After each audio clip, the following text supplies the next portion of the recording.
Yan, Babo Kabalen, welcome to Pampanga guys. Para sa video na to, nandito po tayo ngayon sa Bacolor, Pampanga, and we were invited by Nook.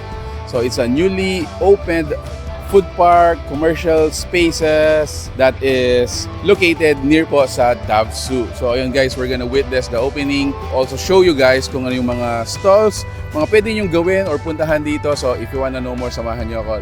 Let's go!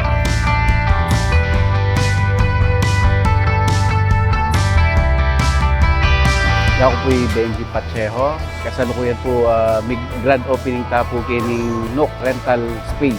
Style pong food park. Dakal po ging kilub. Kantin, ating magtindang french fries, milk tea, coffee. And then, bali up and down nyo. Atin yung common area kimbabo and lalab.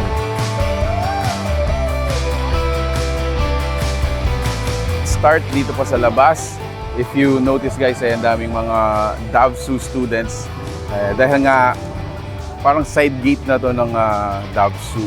So let's go inside, do a quick tour. Ano ba yung mga stalls na nandito? So let's just start here. So ito yung K-Shrill. We also have takoyaki, siomai. So this is snack bar. Meron din tayo mga milk teahan. So they have milk teas, fresh juices. And then this one is a Korean street food. Ooh, hello po. Hello sir. They also have a cafe. La Vela Cafe. Actually guys, kanina nag-opening kami, daming tao dito. So I think this is another parang mga favorite go-to ng mga students dito. And we also have Jekken.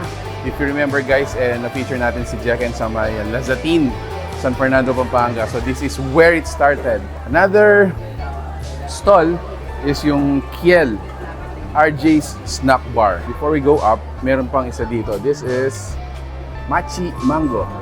Ayan. Okay, so let's go upstairs. So this is the second level. Dito, mostly dining area yung mga nandito. Hello. Hi guys. Huwag kayong mag-cut class ha. And then dito sa parang pinakataas sa harap, Taste of Asia is here. The Grub. So dito naman more on tonkatsu. Hello po. Yes.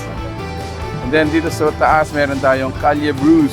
Dito sa second level, I think best here is mga stalls. So meron tayo ditong samgyupsal. I think it's an international dishes na selection. And then next best thing here is the view actually. Anyway, so this is the last one, yung Jeju Korean restaurant. Hi sir. Alright. 8 o'clock mag-start, no? Ganang bay kanita. Bang kanita rin yung student kining DHVSU, rin yung mag-dorm at yung pipanganan, pwede lang mag-dine-in. Pati rin kining community Bacolor, tabaluda na pwede lang mag-dine-in ng take-out. Sakaling ating pa naman vacant or kaya pwede na mag-inquire. Bisa lang mag-business, pwede naman kontakan daw king number ini, 0932-890-1208. My name, Ethel Tamayo. Ako si RJ Tamayo. Isa po kami sa mga tenant dito sa Nook Commercial store namin, Case World. Meron po kaming yogurt float, frozen yogurt. Nagsiserve din kami ng soft serve ice cream. Sana po makapasyal po kayo minsan dito. Meron din po kaming canteen, yung Kel Snack Bar. Saka try nyo po yung Case World. Inaanyayahan po namin kayo na bumisita po dito sa Nook Commercial para matry nyo po yung mga product po namin, Case World, at yung Kel Snack Bar. Kel Snack Bar.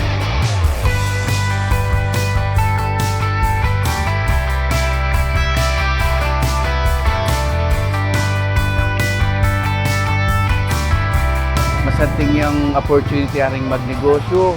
Dakal na pong karakala sa student, na pong teacher Kenny. Lukas na Kenny lang ang dadalan, terminal niya kay sumangit, and then walungob at sula po Kenny ring tao at pong estudyante. And that at sula po yung school, masating yung opportunity.